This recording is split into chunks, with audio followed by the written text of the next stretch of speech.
Welcome to Inspire Campfire, a podcast where ordinary people tell their stories of extraordinary adventure. These are campfire stories meant to inspire the rest of us to light the fire within, get outside, follow our dreams, and return to tell our own stories. Ready? Let's strike the match.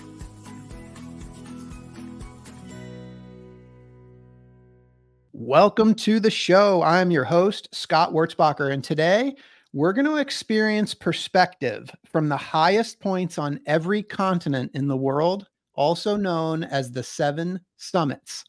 Our guest has been to the top of each of them and is ready to share the lessons he learned reaching new heights. Bo Parfet from Kalamazoo, Michigan is with us today. He is an adventurer, a member of the prestigious Explorers Club, and holds master's degrees from both the University of Michigan and the Kellogg School of Management at Northwestern. Bo is relentless in his pursuit to leave an impact as a philanthropist, an entrepreneur, and has authored several books, including Die Trying and The Precipice of Life, which I devoured. This guy is the real deal. It is time to secure your harness and get roped in so we can begin this incredible conversation with this elite mountaineer. Bo, welcome to the campfire. Thanks for having me, Scott. I'm honored to be here. Man, I am so excited to have this conversation. I've got both of your books right here. I devoured both of them. Like, what great storytelling. And I just can't wait to get into some conversation with you about this epic journey that you've been on. I would love, just for the listeners' context, if we could just start with a little bit about you and how you got into mountaineering.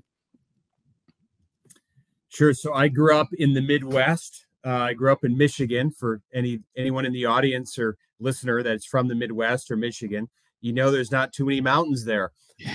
But I did as a kid like the winter. So I did like the winter and I did like the snow, and I liked that from a young age. And then I was lucky enough for two times in my childhood, my dad took us out west to go skiing. And we went to Big Sky, Montana, and then Colorado. But the first time I saw the mountains, it's one thing seeing a mountain in a book when you're a kid, and then it's another thing to actually see it with your eyes. Yeah. And like a lot of people, it just kind of took my breath away, and I became just enamored and intoxicated with the mountains.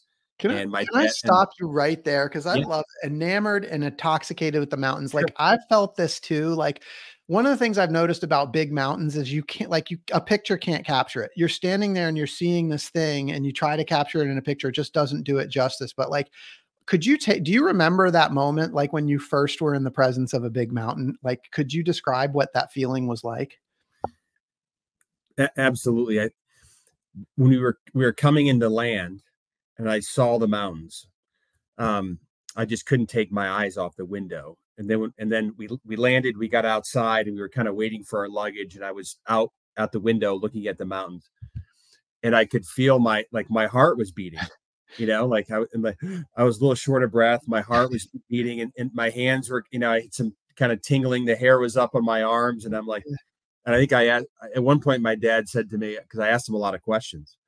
And I mean, when I mean a lot, I mean probably thousands. And he eventually just said, "Time out. Let's take a break on questions. We got to get to the hotel." Okay. It was that feeling of just, oh my gosh, something's really impacting me here.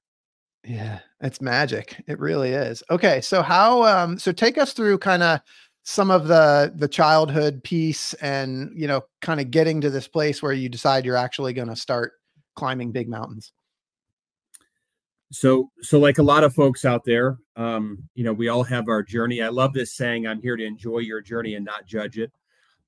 So many people, perhaps most people, have gone through some type of trial and tribulation, right? We've all had to climb our own mountain. So for me, I was pretty severely dyslexic as a kid.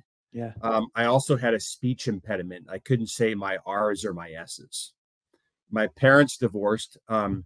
And it wasn't that amicable. I mean, if they were on the show, they would say, "Yeah, we really had a tough divorce." So they had a tough divorce.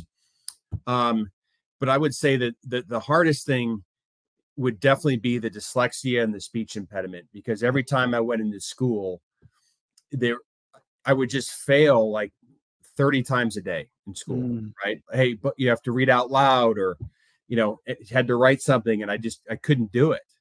So I remember in second grade, I was just really struggling, kindergarten, first grade. And in second grade, my teacher, whose name was Mr. Principe, told my parents, Bo's not going to graduate high school. Wow. And I would love to tell you that I went home, Scott, and I went home that night and said, man, I'm going to prove him wrong. Well, I went home that night and I didn't do that. I was only in second grade. I cried my eyes out. And I thought, hey, there's something really wrong with me. Wow. And I didn't know what to do. I got a tutor, which helped. But now, fast forward, I just kept kind of showing up. And I got to seventh grade, and my seventh grade teacher told my parents, I've got good news. Bo's going to graduate high school, but not college. Wow. And in my mind, I'm like, well, I've made some progress, right? They're saying I can graduate high school. They weren't saying that before. I've made progress. These last 5 years of grinding, I've made a little bit of progress. I kind of like that. Yeah.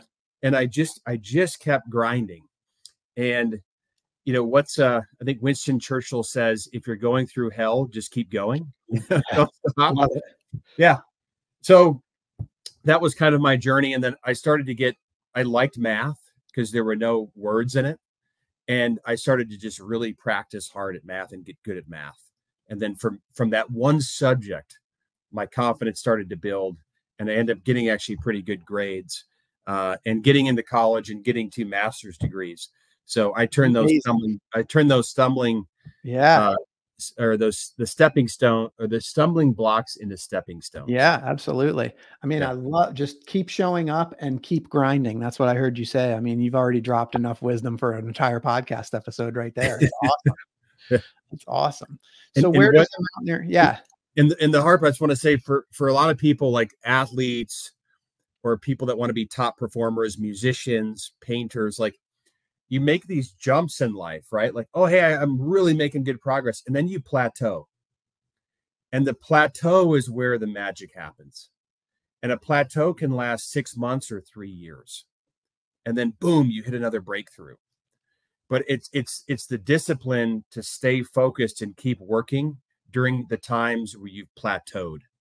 That's the big push. Yeah. What was that plateau for you? There were just so many in life. For example, reading and writing. Like, wow, I'm really struggling with, reading and spelling. And, I spent like 2 or 3 years just at a flat level where I was advancing, now I'm in 4th grade, but I'm still reading at a 2nd grade level, right? Like and then it was in 5th grade that I made the jump. In 5th grade, I went from a 2nd grade reading level to a 5th grade to a 5th grade reading level.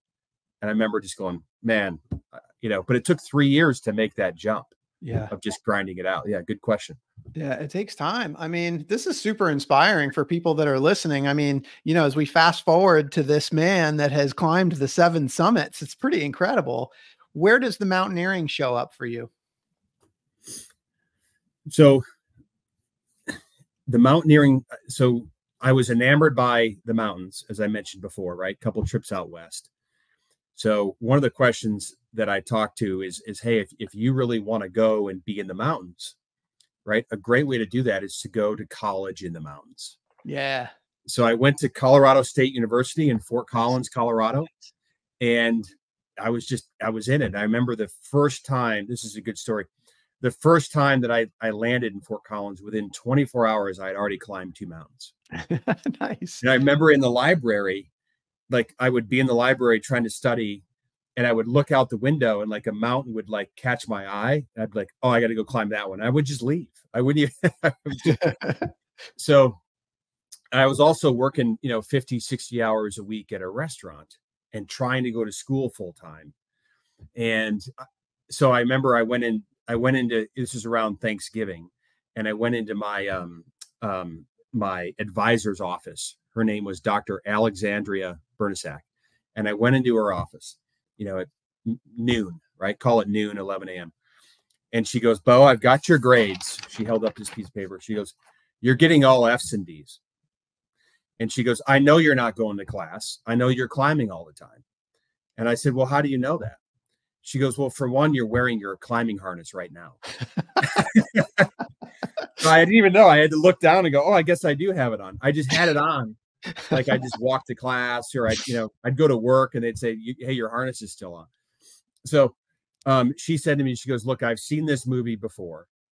People come out to Colorado. They come out to the mountains. They get intoxicated by the mountains. She goes, so here's what we're going to do. You have two choices. She goes, first of all, you're done going to school this semester. There's no way. You're just done. I want you to go climb it. I want you to get this out of your system and come see me on January 4th. And on January 4th, you're going to make two choices. One is you're going to say, hey, I've got this out of my system. I'm ready to go.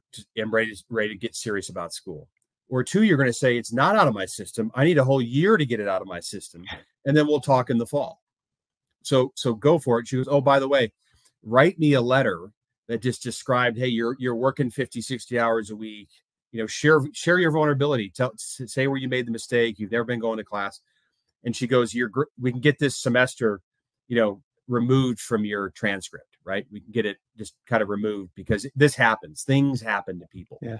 So I wrote this, 1-page essay, heartfelt. So all those F's and D's went away. I got a fresh start. And on January 4th, I said, I'm ready to go. I got it out of my system. And she goes, great. She goes, you're not going to take a full load because you're working full time. So for anyone listening out there, summer school is an amazing thing, right? So I actually graduated in 4 years. I took less classes in the fall and less classes, but I went to school in the summer school to kind of make up for it. It was just more manageable, and I could work and go to school, and it was pretty cool. So thanks to Dr. Alexandria Bernisak, she saved my life. So I love that. So, okay. So in that semester of getting it out of your system, what did you climb? I climbed Long's Peak, which is for those that don't know, it's a 14,000 foot peak in Colorado. The joke is Long's Peak is long. It is a very long climb. There's kind of a fun scramble at the top, and a bunch of just kind of rock climbing around Fort Collins. Awesome. A bunch of outdoor rock climbing. Yeah, go ahead. So talk to me about this commitment to climbing the seven summits, because that's what we're going to get into today. And you have this talk that you call the 8 lessons from the 7 summits. And I'm really eager to kind of share that story with people. But at what point did you make this commitment that you were going to climb the 7 summits?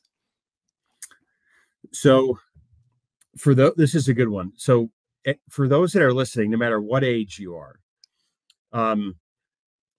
you embark on something with just, hey, I'm going to go fishing in Alaska, right? Or I'm going to go to the Grand Canyon. So for me, it was, I heard about Kilimanjaro when I was climbing Long's Peak. Yeah. All I heard is, hey, you can go to Africa, maybe spend a day or two on safari, and you can climb the tallest mountain in Africa, the rooftop of Africa at over 19,000 feet. And I just thought, wow, that would be the trip of a lifetime. And as an 9-year-old kid, it just stuck with me. And then I was working for JP Morgan, doing investment banking. So mergers and acquisitions, corporate finance, AKA investment banking in New York City. And we had worked in for those that don't know, you work, 80 to 100 hours a week. Okay. And I went 7 months straight of working. Maybe it was 8 months. I can't quite remember, but that's every day, everybody. So this is working Saturday and Sunday, every day, 7-8 months straight. I never left the office before, I think, 11 p.m. Okay. And this was a time where the financial analysts started to take vacation. And I remember this is important. I remember going into my boss's office and saying, hey, I want to go climb Kilimanjaro. I just want to take 5 days off work. Right.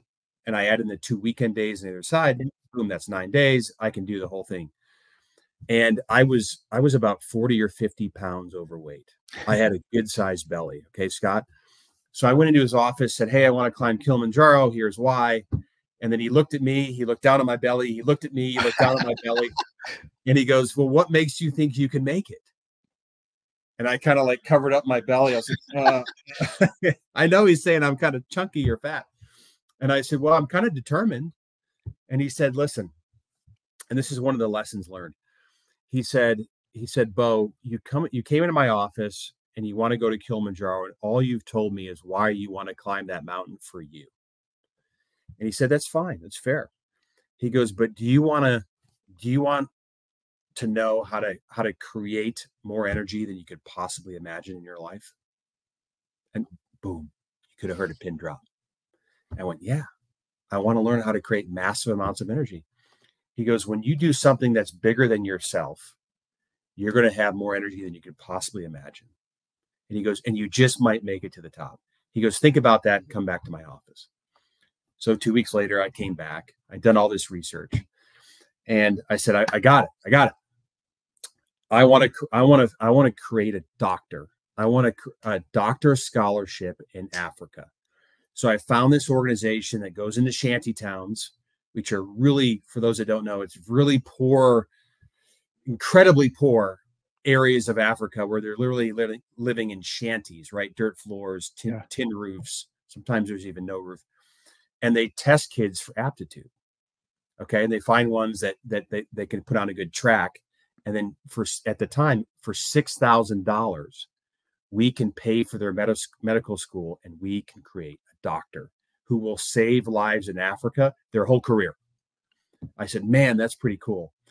And I was like, man, we can even track the number of lives that we save over the next, of their whole career, 30, 40 years. So he looked at me, he loved it. And he opened up his desk drawer. He started writing something. I'm like, what's he doing? He goes, you said you're going to do one scholarship. He goes, don't you mean two?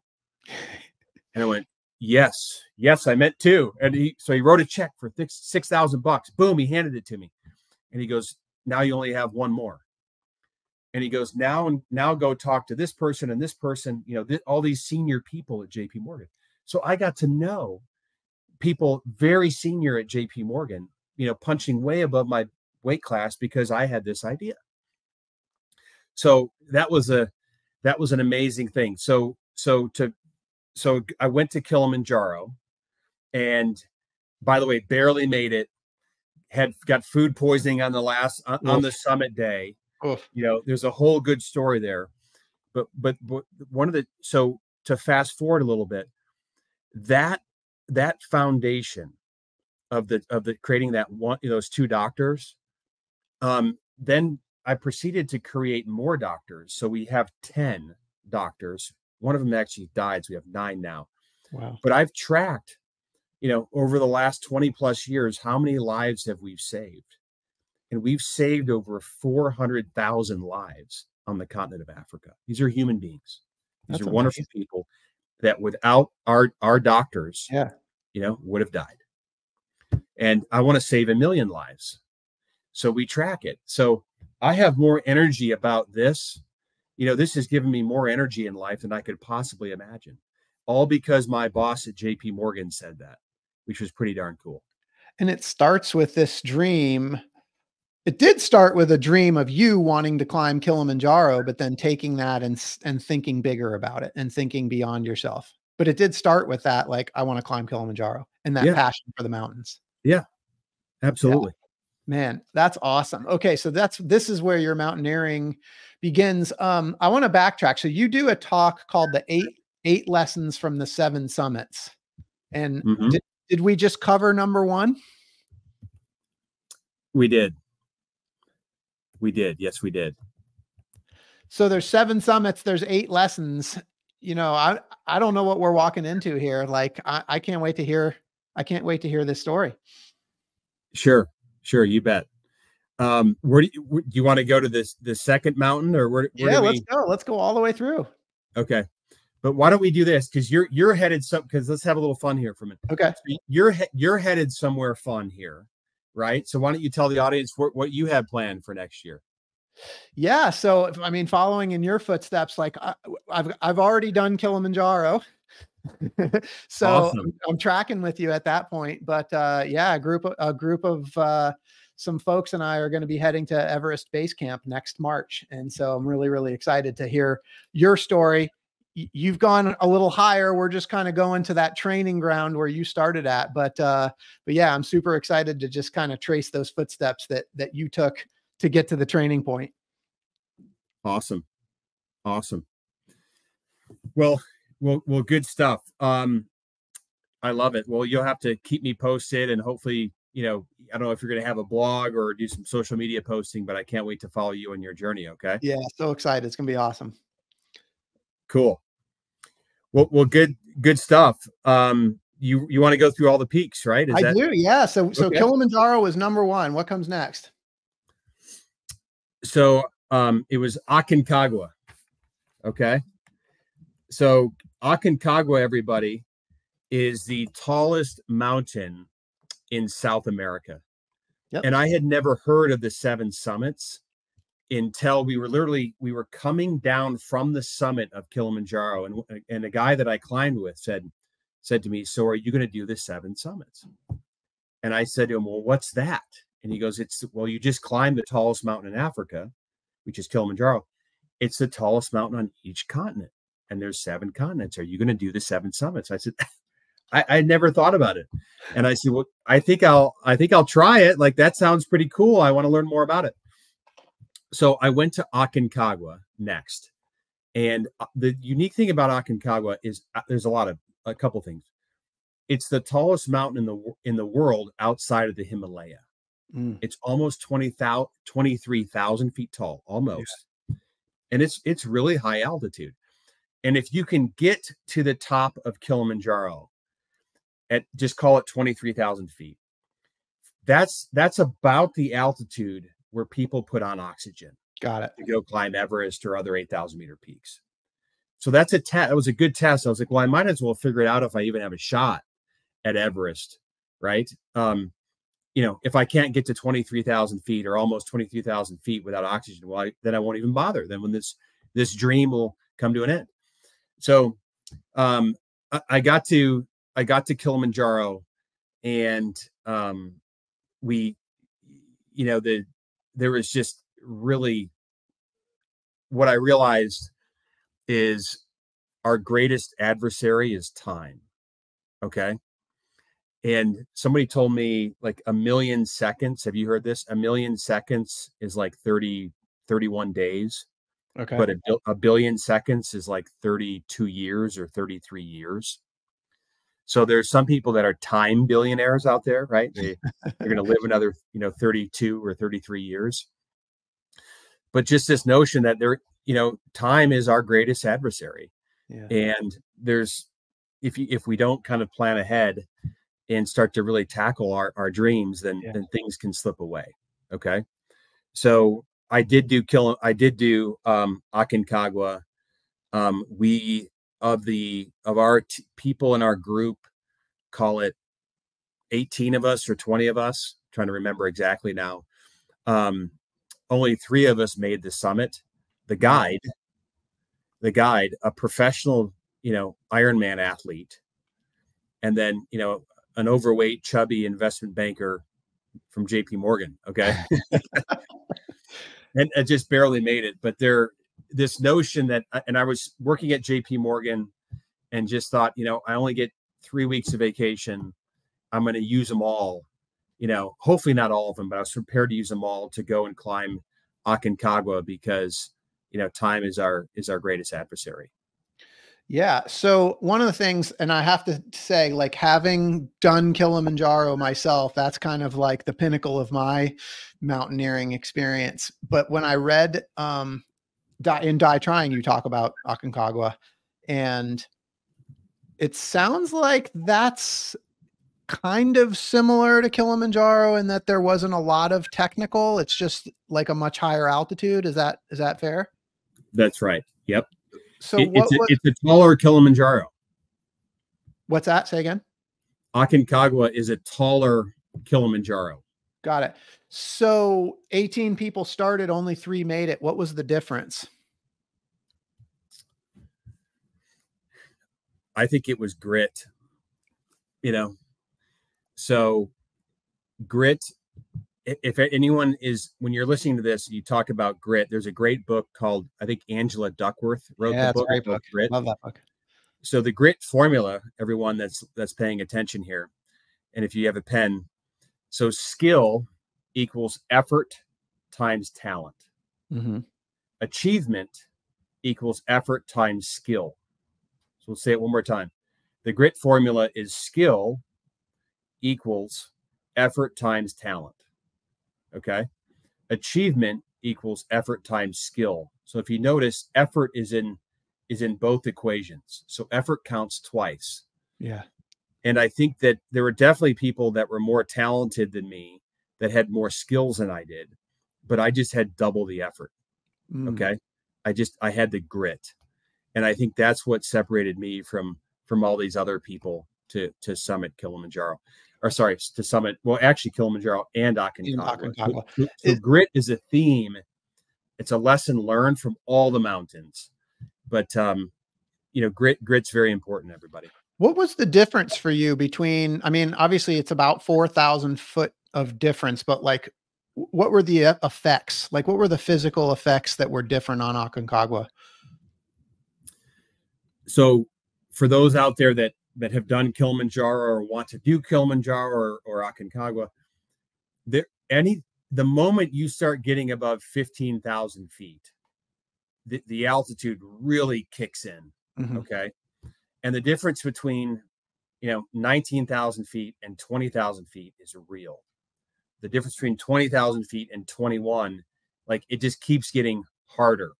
I would argue it gets exponentially harder, every 1,000 feet or 500 feet you go up, above 15,000 feet, and then particularly above, 20,000 feet. So the altitude was something that, I remember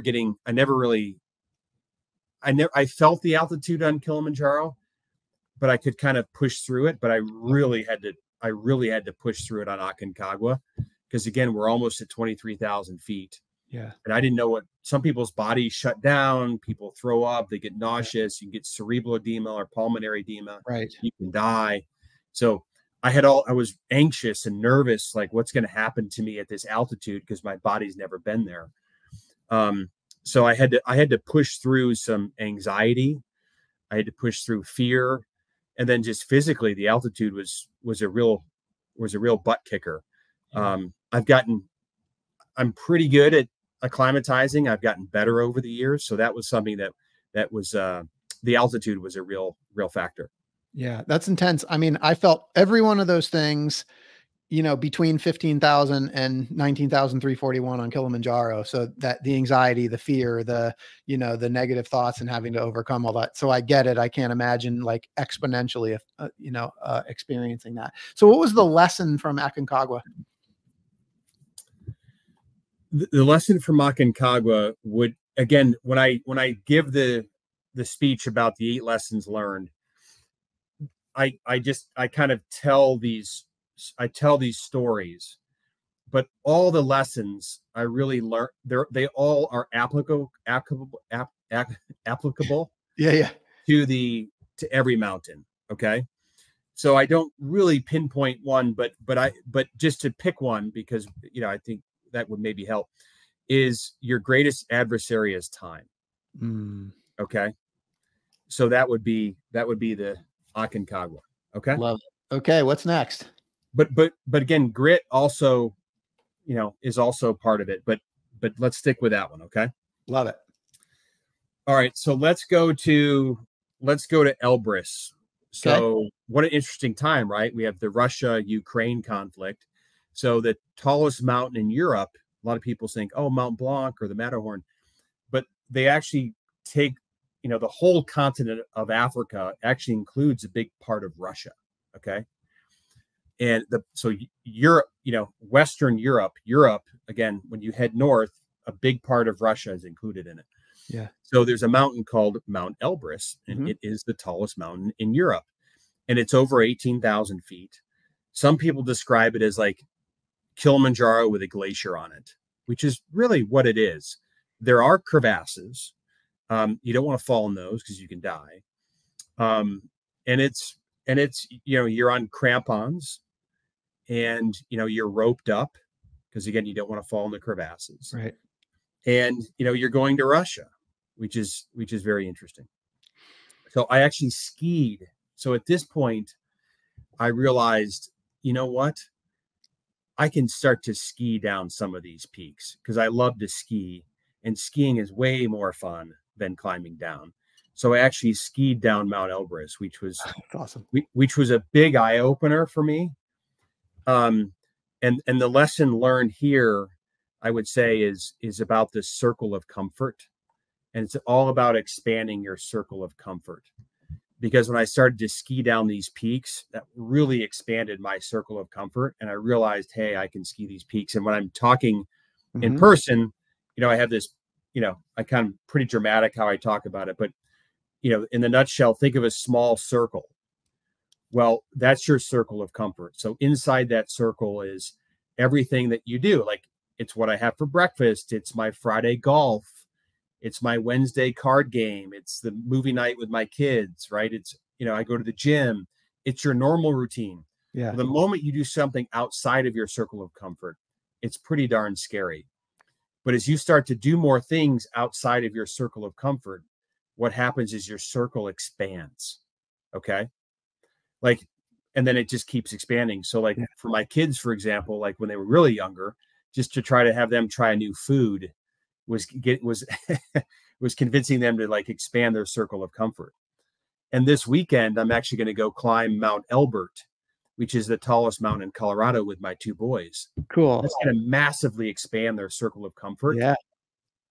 And it's a great way to, even conversations, you can expand your circle of comfort in conversations. And I want to be mindful of time, but this is a big one here. So if you were to ask me, Bo, how are you doing? And I'd say, oh, I'm doing, most people answer, oh, I'm doing great. Kids are great. My wife's awesome. Okay, cool. That you're staying in your circle of comfort. And then I usually have someone in the audience go, ask again, Bo, how you doing? Well, I'm doing good, but I have a couple challenges. My youngest son wants to go, away for high school. He wants to go to a boarding school, and he's researched it on his own. This is all his idea. I'm in favor of him going away for high school. My wife is not okay. And, this is a big deal for us. Yeah. And we're just, we're kind of, we're talking about this. And then I usually have someone say again, Bo, tell me how you're doing. And as you can see, the circle keeps expanding. Well, to use that same example, well, to speed it up, my wife and I, our horns are locked. I'm okay with my son going away to high school. She's not. And this could be a fracture in our relationship, in our marriage, because our horns are locked. I'm scared, and I don't know how we get through this. You see the different levels? Yeah. So when you talk to someone and you use this circle of comfort technique, you really get to go deeper. I use this in business. I use this with my family. I use it with friends. Like if I'm gonna give a talk, it just, the beginning of a workshop or a retreat or a conference, it just sets the tone for everyone to go a little deeper. Yeah, I love this. And for me, for Mount Elbrus, to ski down was very scary for me because I had never skied on a glacier, and I'd never skied from over 18,000 feet. And the gear I was using wasn't that good. And you're roped up on the way up because of crevasses. Well, I'm skiing down unroped, right? So you're like, whoa. So that would be the story of Mount Elbrus. Yeah. So I think one thing, so am I hearing you you've done Kilimanjaro, you've done Aconcagua, and so climbing Mount Elbrus, without skiing, just climbing it would have kind of almost been within your circle of comfort, is what I'm hearing you say. So you add the element of the skiing to expand a little bit. Correct. And I think what's so cool about that is the circle of comfort is different for everybody, right? So some people are like, well, Mount Elbrus by itself, that would be really scary and outside of my circle. But for you, because of the progression of how you kind of went through mountain climbing from, peaks in Colorado to Kilimanjaro to Aconcagua, for you, that was outside of your circle of comfort, but it's different for everybody, right? Yes, absolutely. Yeah. Absolutely. So want to just pop to the next one, Mount McKinley or Denali? Number 4, McKinley. Okay. Yep. So Mount McKinley, slash Denali is it, for those that don't know, it's the tallest mountain in North America. It's in Alaska. And there's no porters, there's no Sherpas. You are on your own. And, when they drop you off on the glacier on a ski plane, the plane flies away and you're on your own with your team for anywhere from 12 to 21 days. Wow. So you have a huge sled that you drag behind you that has, 60 to 80 pounds in it. And you have a backpack that has, 50 to 60 to 70 pounds in it. Okay. And each person has this. And there's 3 people generally to a rope team, 3 or 2. And you're going to work your way up, this glacier and climb, Denali or Mount McKinley, which is over 20,000 feet tall. Mount McKinley can be as dangerous as any mountain on earth. And the lesson that I learned here is about communication gaps. Okay. Communication gaps. And you're going to hear about it. So on my rope team was a friend of mine that I actually climbed Kilimanjaro with. Okay. He was from South Africa, and our guide.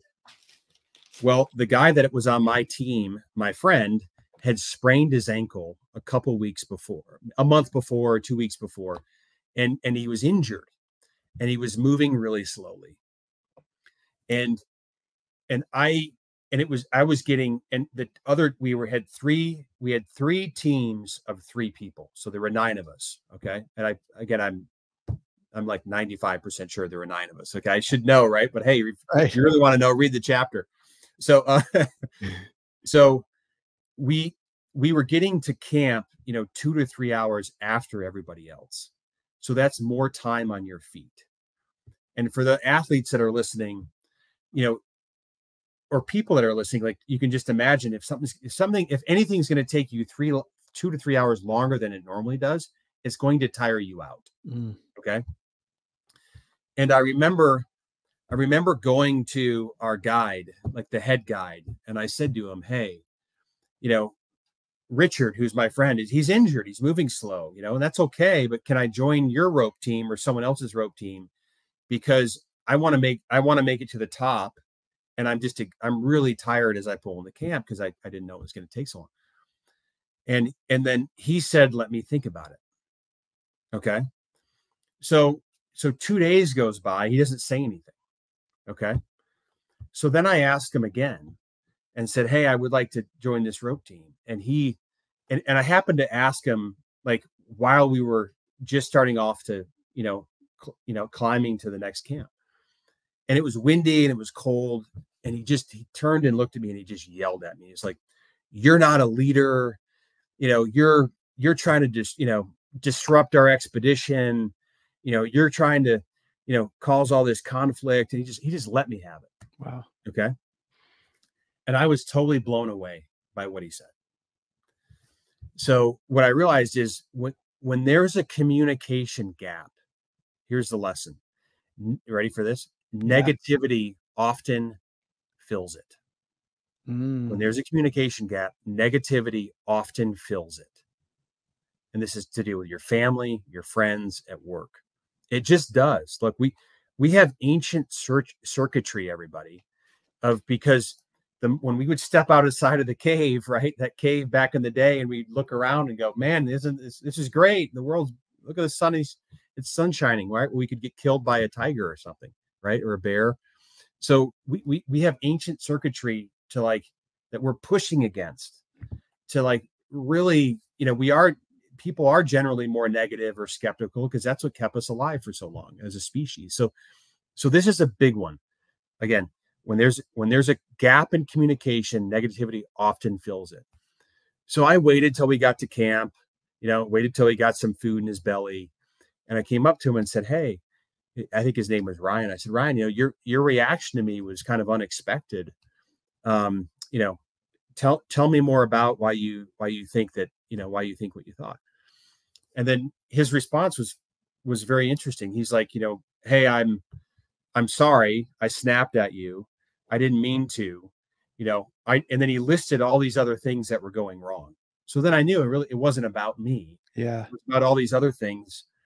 And he said, and then he just said, hey, we'll switch you tomorrow. You'll be on the other rope team. Right. And so you see what I'm saying? So it was just an interesting lesson to me. After he let you have it, where you were kind of creating a story in your own mind until you had a chance to kind of communicate with him and clarify. Yeah. Thank you, Scott. I was thinking, why have 2 days gone by? Does he not like me?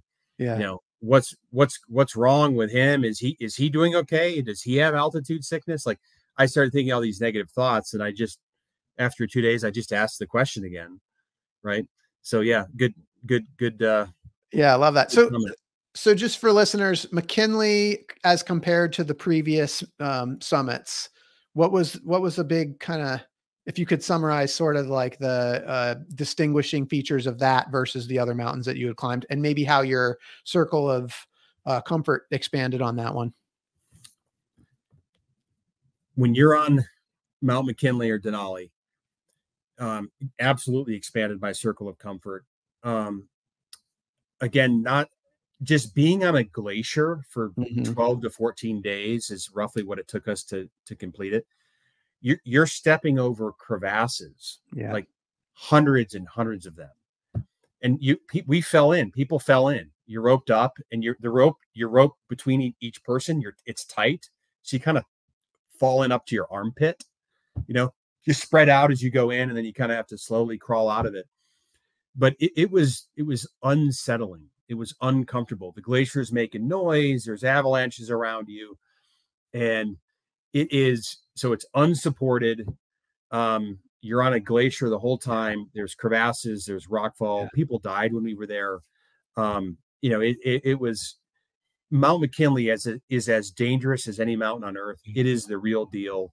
And think really, really hard about going, if you're going to climb it, really make sure that you have done a lot of mountains and had the proper training, because Mount McKinley or Denali can give you, it will give you all you got. And if the weather's bad, it's a real scary place. Yeah. I want to ask you a question that, especially for novices that maybe aren't really familiar with mountaineering, we hear the word technical, like, oh, that's not a technical climb, or that is what I'm hearing is Denali is a very technical climb. Can you kind of describe what that means, that term sort of technical? Like, what's the differentiating factor between a technical climb and a non-technical climb? So a non-technical climb, you could just say, is a hike. I'm going to hike up, I'll hike up a mountain. Yeah. Okay. Tennis shoes, sneakers, tennis shoes, a bottle of water in your hand, and you go up. Okay. Your shorts and a t-shirt. The moment you step foot on a glacier, the game changes, and then you start getting more technical. So you're on a glacier, so you need crampons. Yeah. Those are the little spikes that go on your boots, stick into the ice and stuff. So you need crampons. You need warmer gear. You need a harness. You need to be roped together. You need to have an ice axe. Okay. A mountaineering axe. You need to know how to put an ice screw or a snow picket into the glacier. You need to know how to have proper rope management. Okay. You need to know how to be able to climb, steeper inclines, steeper slopes, Right. Either toe pointing, putting in the ice axe, climbing up, putting in the ice axe, climbing up, having 3 points of contact all the time on the mountain so you don't fall. So those are some examples of technical skills that you would need. Yeah, that's awesome. So of the 4 mountains we've talked about so far, was Denali the first one that was truly technical? Elbrus was. Elbrus was too. Okay. Yeah, because Elbrus is a glacier. Got it. You're on a glacier. Yep. Good question. All right. This is great. Thank you. All right. Number 5. All right. Number 5 is Mount Vinson. Mount Vinson, everybody, is the tallest mountain in Antarctica. Okay. And here's a cool stat. And for the Googlers out there, you can Google it and get the exact stat, but I'm going to be directionally correct in what I say. We put, do you know what year we put a man on the moon, Scott? Oh boy, you're testing me. In the 60s, right? Yeah. So whatever, we could almost Google it right now. So whatever year that was when we put a man on the moon, okay, Neil Armstrong, Buzz Aldrin, and that team there, it was about a few years, 2-3 years ish before is when we discovered Mount Vinson. Wow. So isn't that amazing? It really is.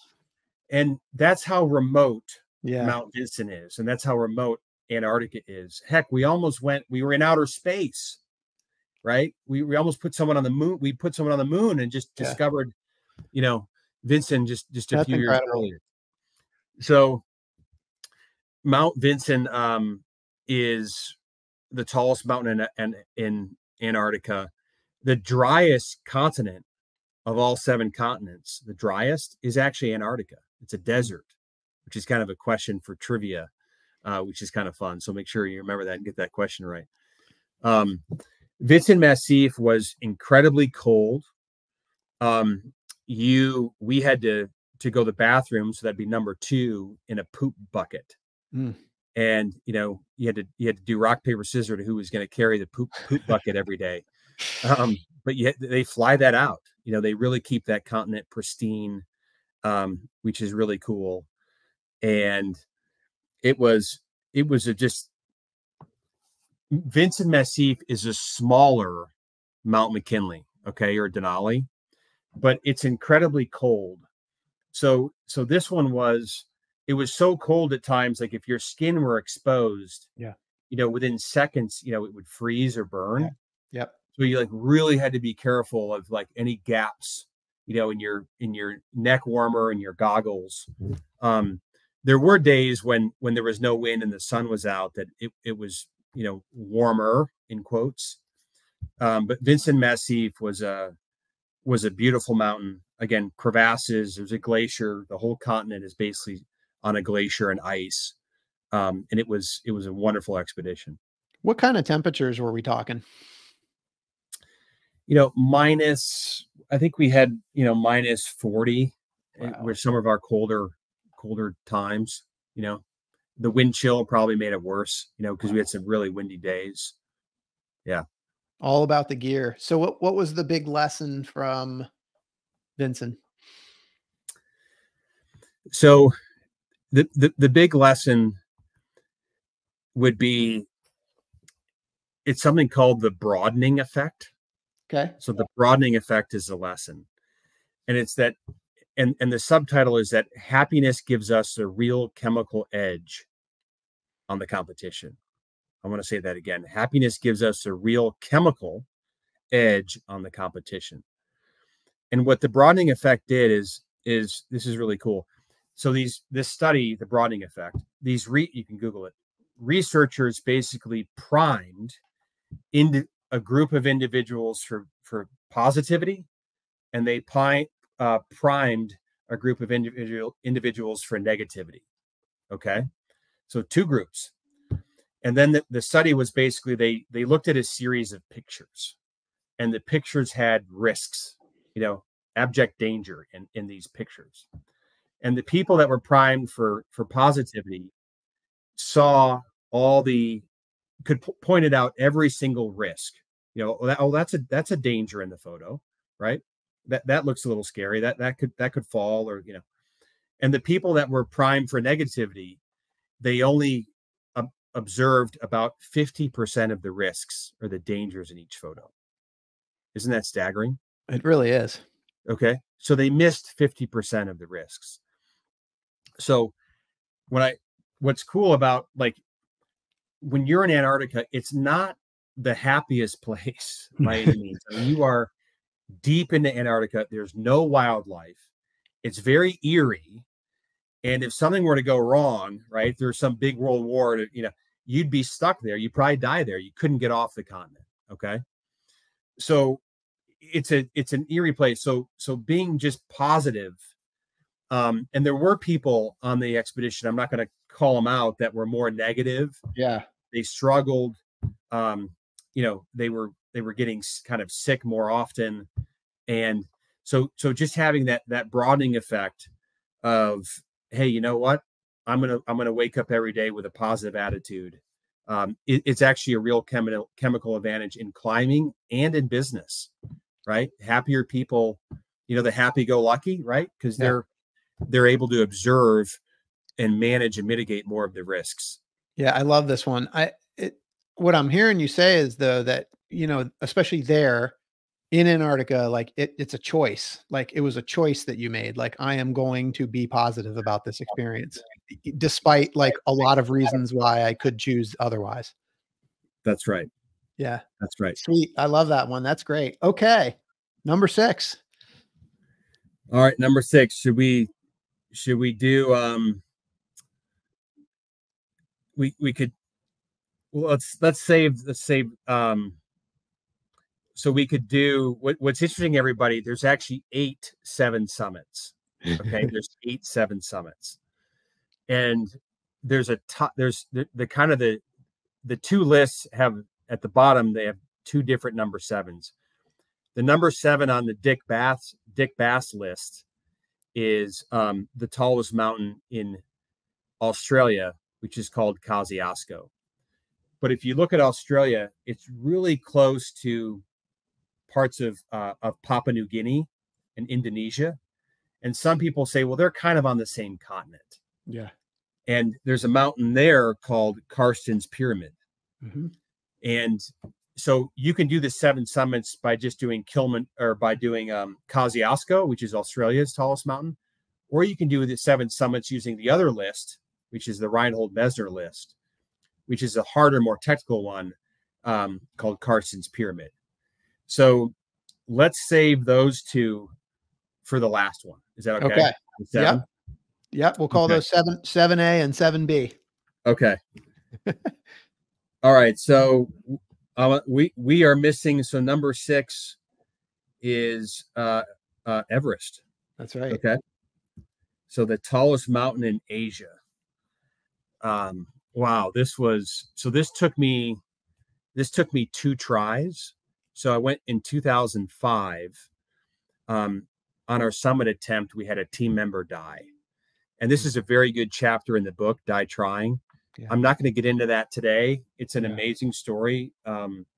It's a sad story, and it's kind of reads like the Into Thin Air book. A lot of people think, that chapter is better than the entire Into Thin Air book. So that's what some people said. You can read it and decide for yourself. It's great. I mean, I read the whole book. I got it right here. This is a really good book. I mean, every single one of these stories on all of these mountains I definitely recommend that people get copies of this and because you really do a good job of describing both the inner and the outer journey on each one of these summits. I mean, I felt like I was there with you. It's awesome. Thank you. Thank you. So the lesson for Mount Everest is the power that expectations and belief have on a human being. Okay. The power of expectations and belief that they can have on a human being and therefore the world. And because Mount Everest was a gigantic goal for me. Talk about expanding the circle of comfort, talk about grit. Yeah. I think 2 years ago, 13 or 15 people died on Mount Everest. This year, 8 to 10 people died on Mount Everest. Every year, people are going to die on that mountain. When you go through the Khumbu Icefall, it's Russian roulette. And the Khumbu Icefall, everybody, that's where the ladders are. Yeah. And it is Russian roulette when you go through there. It's big altitude. It's a big 8,000 meter expedition. It's anywhere from 40 to 60 days door to door.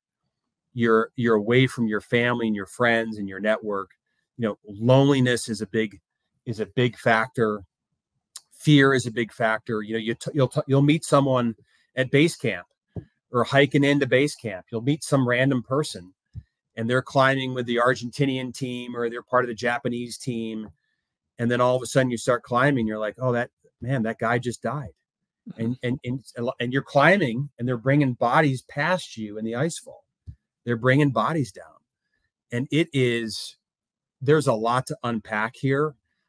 We could probably do another podcast just on Everest. 100%. But to get to the lesson, I went back in 2007 and made the summit. The role of expectation and belief, and we all need these people in our lives. So they did this really cool study, and what the study is this group of people. They went to schools. They went to these schools, and they went to the teacher in these schools, and they said, "Hey, we have a new test, and this test tests for altitude, aptitude, kind of people that genius, if they're really smart and capable. We have the test. The IQ test is horrible. We have our new test, and we're going to tell you, which kids are special, okay, are gifted." So they gave these kids the test, okay, just a random test, okay, and what they did is some people scored really well on the test, okay, which meant that they were obviously sharp kids. But some scored in the middle and some scored horribly on the test. They did not share. This is the key piece, everybody. They did not share the results of that test with the teacher. They randomly picked people. Some did well, some did average, some did okay, and some did poorly. They randomly picked people in all categories, and they told the teacher, "Hey, all these kids are gifted." Even though some did horrible, some did okay, some did good. Right. And the teacher didn't know. So they went back at the end of the year and they asked the teacher, "Hey, how are these kids doing?" And she showed them their grades, their essays, their papers. And Scott, how do you think they were doing? Well, I suspect that the teacher's belief, like not understanding, like it was more spread, like more uniform, I guess. Like I'm guessing that the kids that didn't perform well on those tests were doing just as well as the kids that did. Correct. All of them were thriving. Yeah. All of them. Okay. Were top of the class, thriving in life, thriving in school, happy. Isn't that amazing? It is. It's amazing. Okay? It is. So the role of expectation and beliefs, there are people that are listening to this podcast. There are people that are looking to you, listener, and they want you to have, amazing expectations of them and belief in them and their abilities. Okay. So this is amazing. I just start telling my kids, "You guys are amazing. You're going to change the world. You're going to help your generation fix the world, fix all these problems that we have." I mean, I just tell them that, and they walk around like they're walking on water. I mean, it's amazing. Okay, I just tell them. So it doesn't take much. It's just it's the belief. Yeah. Obviously, I do believe it. You can't make it up or anything like that. So I believe it. I believe in humanity, and I believe that people will change the world. So the people that believed in me is what it was a big part of the fuel.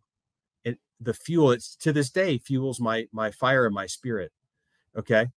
And that's why I was able to make the top of Mount Everest.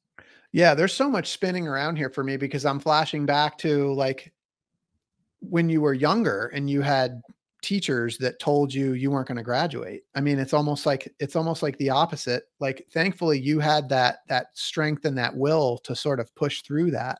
But I think like what I'm hearing you say is just the importance of having like mentors and coaches and people that believe in you and encourage you, and how much further you can go and how you can accomplish so much more when you have those people in your life.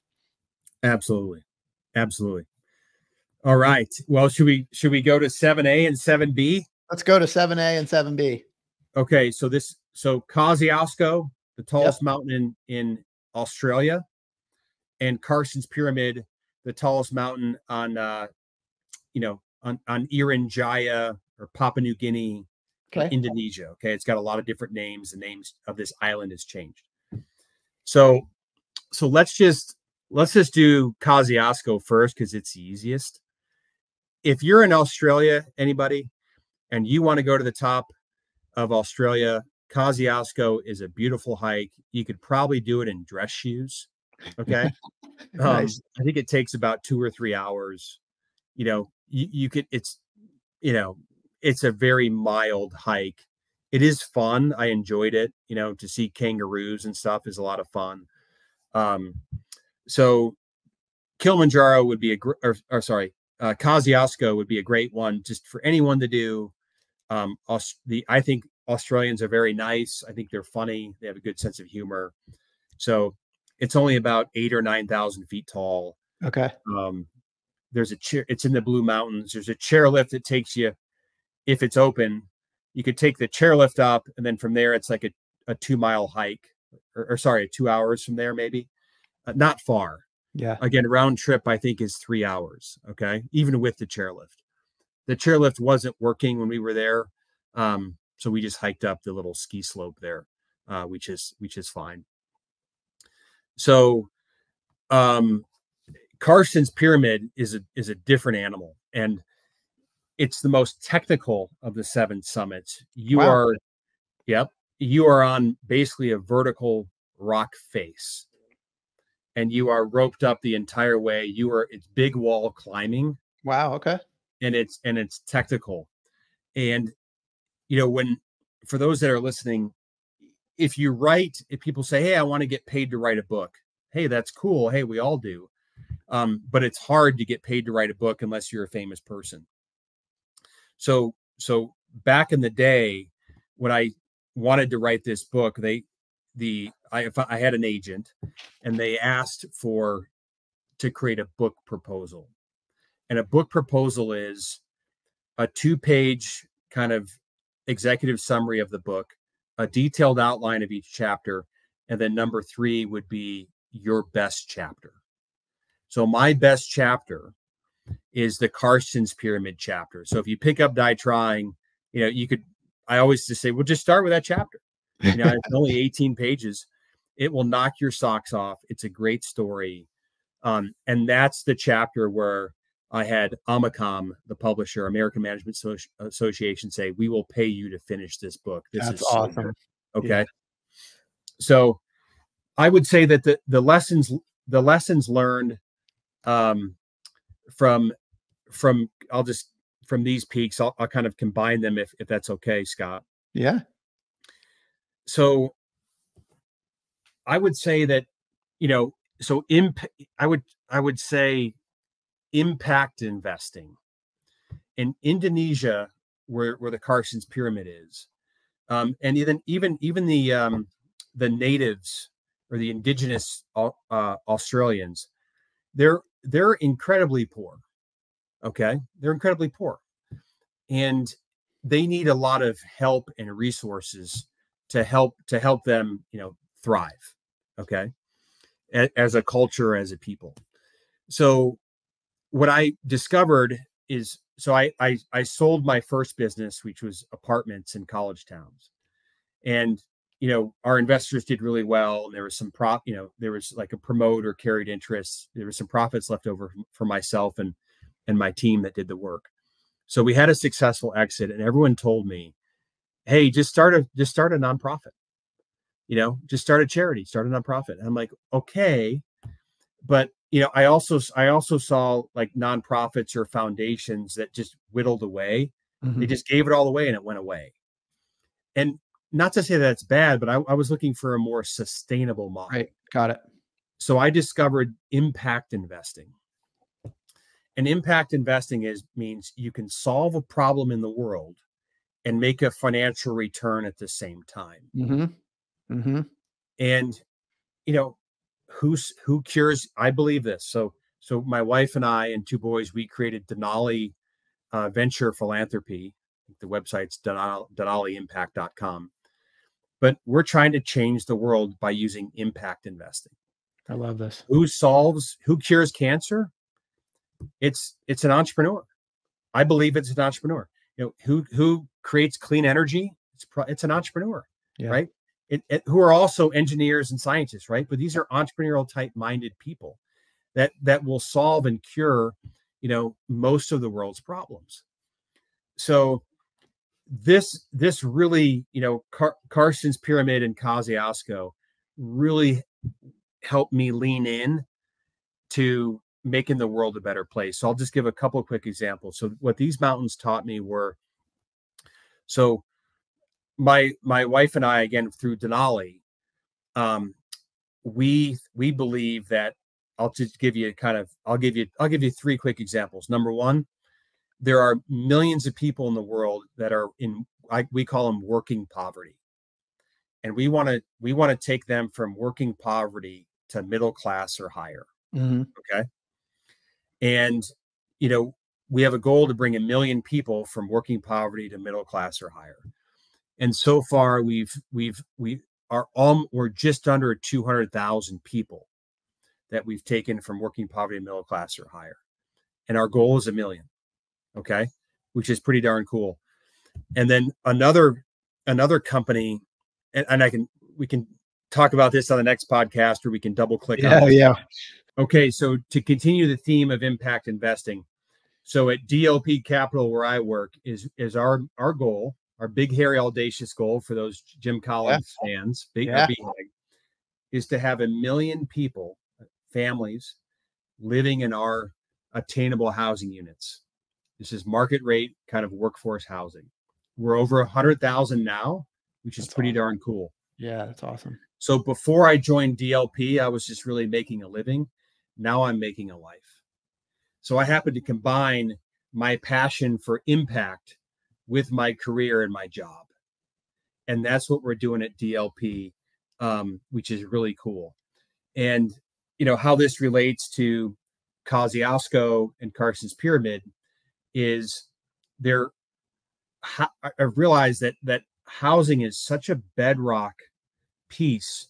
It's like Maslow hierarchy of needs. Like, right. You need food, water, shelter. Like, right. If you have good shelter, right, that's a key. Then you can start to thrive. Yeah. Right. So providing housing for people that need it is just so important in the United States and globally. And we spend a lot of time working on that at DLP. And we also do quite a bit of work on that through Denali, which is our impact investment entity.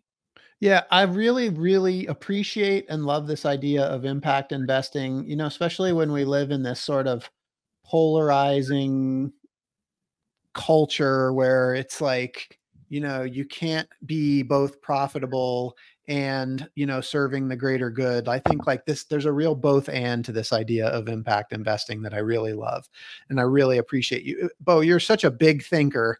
I mean, obviously in business and in philanthropy and in mountaineering. And it's like, I really believe it's because of your willingness to expand that circle of comfort that you shared with us, that you talked with. I just love that.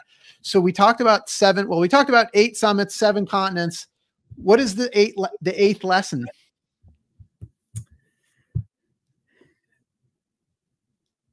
Let's see. So we've got the circle of comfort is number 1. Grit is number 2. Number 3 is your greatest adversary is time. Number 4 is the communication gap. Number 5 is the broadening effect. Number 6 is impact investing. Number 7 is massive amounts of energy and happiness. Mm. Okay. Which we talked a little bit about before, but I think that's the one we need to double click on. And number 8 is the role of expectations and beliefs. Yeah. Okay. So this is probably a good one to end on. I think we can double click on creating massive amounts of energy and happiness, because we spoke about it a little bit before. Remember my JP Morgan boss? We did. Okay. So this is important. So people when people come up to me after I'm speaking and they go, how can I create more energy in my life? I heard what you said, but what can I do? I'm 65 years old, I'm retired, or I'm 75 years old and I'm retired, or I'm working part-time, or I'm 22. What do I do? Okay. I hear this all the time. So here's a great thing. So a great way to do it for those that are listening is to look for something. Many people sometimes have something that I don't want to say a dream. I do want to say kind of a dream that was stolen from them when they were a kid or a young adult. some dream or passion, it got muted, it got tossed to a side. So yeah. The great story is this guy heard me talk, and I asked him right at the Q&A at the end, and he said, I've always loved to cook, but I never have. I haven't taken one cooking class. I think he was 71. And I was like, well, that's it. I'm like, go take a cooking class and see what happens. And you can create these delicious layerings in your life. I call it the delicious layering cakes of life, right?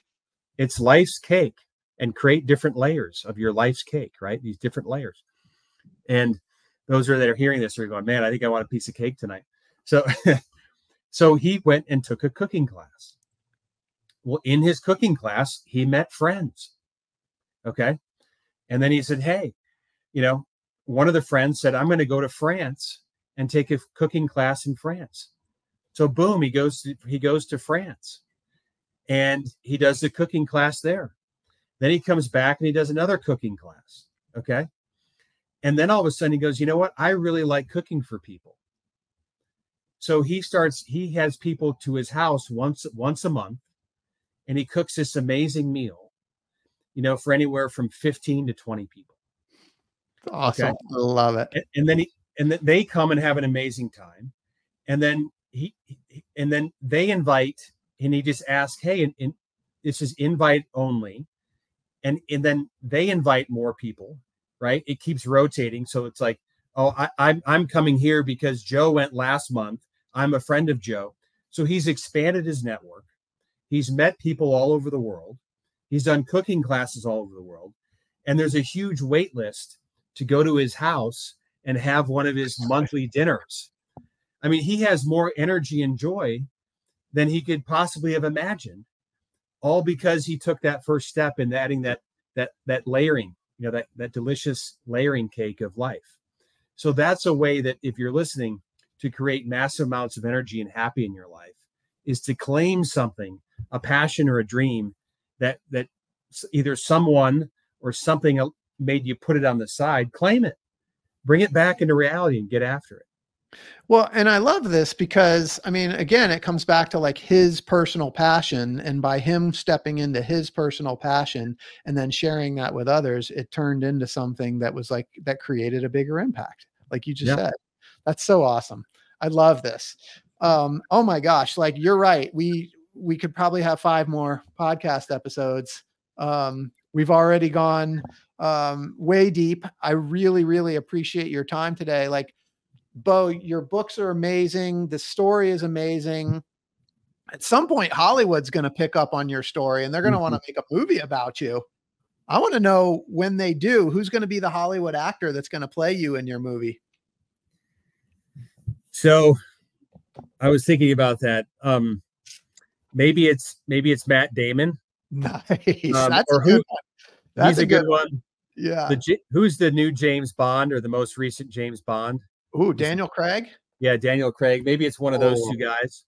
I like both of those choices. That's awesome. Yeah. What's your movie going to be called? The movie would be called something like, going from making a living to making a life. Nice. From making a living to making a life, starring maybe Daniel Craig or Matt Damon. Yeah. And it's going to be, I mean, the book is incredible. If it's anything like the book, it's going to be an Oscar winner for sure. I am super excited to see that movie. Bo, if people want to find out more about you or read your books, or get involved in some of the philanthropy efforts that you've got going on, what's the best way for people to get involved or find out more? So I'll start off with DLP Capital, because that's a great way for people to, make an impact with their dollars. Nothing against, if you could buy, I think, Kraft, right? So you could buy Kraft stock, and, hey, that's a food company or whatever. Or you could invest your dollars in providing housing for people that really need it and make a strong return at the same time. So that website is dlpcapital.com. Okay. Our phone number's on there. People could email me or call me, and I'm happy to talk more about that. If people want other examples of impact investing, denalyimpact.com it's just, again, that's just my wife and I and our 2 kids. I think there's a contact button on there. You could reach out to me, and I'm happy to walk through some options there for you. So those would be 2 good ways. Oh, and the books are on Amazon, and if you want to check them out. And if you don't, that's okay too.